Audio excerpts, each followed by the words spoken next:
Lettre à Monsieur le juge des libertés, écrite le 13 octobre 2023, Liberté, liberté chérie. Après une hospitalisation sous contrainte en psychiatrie dans un hôpital. Monsieur le juge des libertés, je vais me défendre grâce à l'art, des faits historiques et quelques autres éléments et donc, contrairement à la chanson de Cabrel, Les vidanges du diable qui dit « J'ai pas la chance de certains de tirer le mauvais parcours, moi, si ». En préambule, je comprends tout à fait votre rôle, monsieur le juge, votre rôle de travailler pour la cohésion sociale de notre société, entre autres, et même si parfois cela pouvait être aux dépens de quelques individus. Et je trouve ça assez normal, voire Cabrel. Nous en reparlerons peut-être. Ceci dit, je vais développer mes arguments. Déjà, j'estime que je ne suis ni malade, ni handicapé au sens où on l'entend, ou plutôt alors comme les chevaux du PMU, donc je préfère le mot de folie. Appelons un chat un chat. Alors, en tant que folle, je sors l'argument d'Erasme qui a écrit l'éloge de la folie. Je pourrais aussi parler de folle d'amour ou folie douce, mais on pourrait contrecarrer par savant fou. Mais folle est bien mieux que les autres terminologies bien trop péjoratives. Déjà, donc, je diverge de la vision de la psychiatrie à m'appeler handicapé. Avec un autre aspect de la folie, je pourrais aborder la peinture de Jérôme Bosch, peintre hollandais. À son époque, les gens pensaient que les fous avaient une pierre dans la tête, la pierre de folie, et tel est le titre de l'un de ces tableaux sur lequel on découvre le début de l'extraction de la pierre de folie de la tête d'un homme. En plus du fou, il y a 3 autres personnages, un médecin, un curé et une bonne sœur.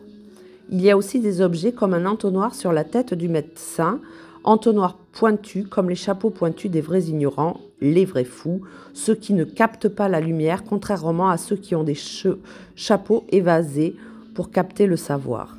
C'est donc selon Jérôme Bosch, le médecin qui est le vrai fou.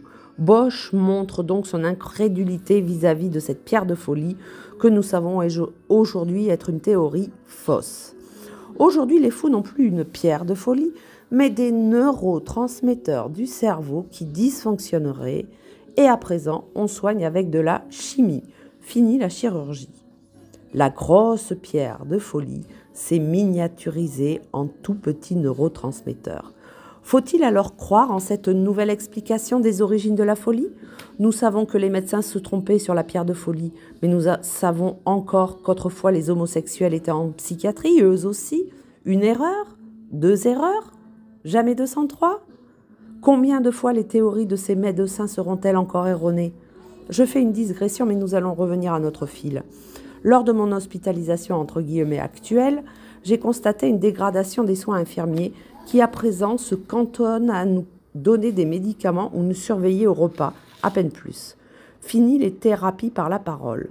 Lors d'une exceptionnelle balade en groupe sous surveillance, alors que je parlais à une infirmière de ses conditions de travail dégradées, celle-ci me rétorqua que je prêchais une convaincue.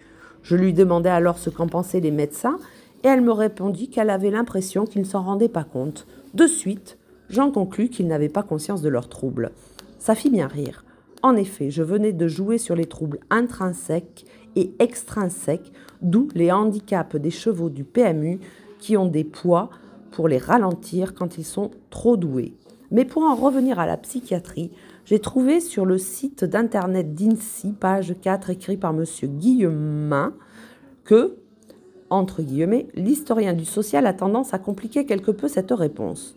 Une maladie mentale est le fruit d'une recomposition du savoir psychiatrique, d'une évolution des représentations de la folie, de facteurs institutionnels propres au champ de la santé, d'événements historiques et d'une réappropriation des savants, des soignants et des malades, une nouvelle maladie et donc une nouvelle condition sociale.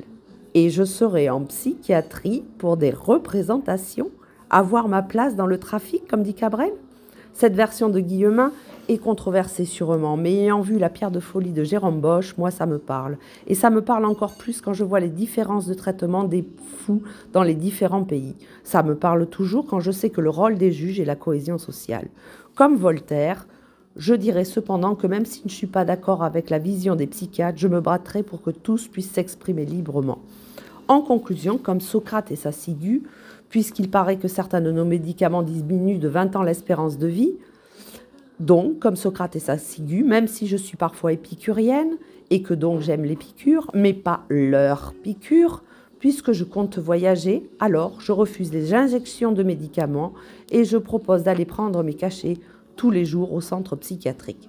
En tout état de cause, monsieur le juge, vous qui avez tiré le bon parcours, je vous demande de faire votre travail au plus juste et je réclame ma sortie du programme de soins et ma sortie de l'hôpital. Ainsi, nous aurions causé de différents sans causer de différents.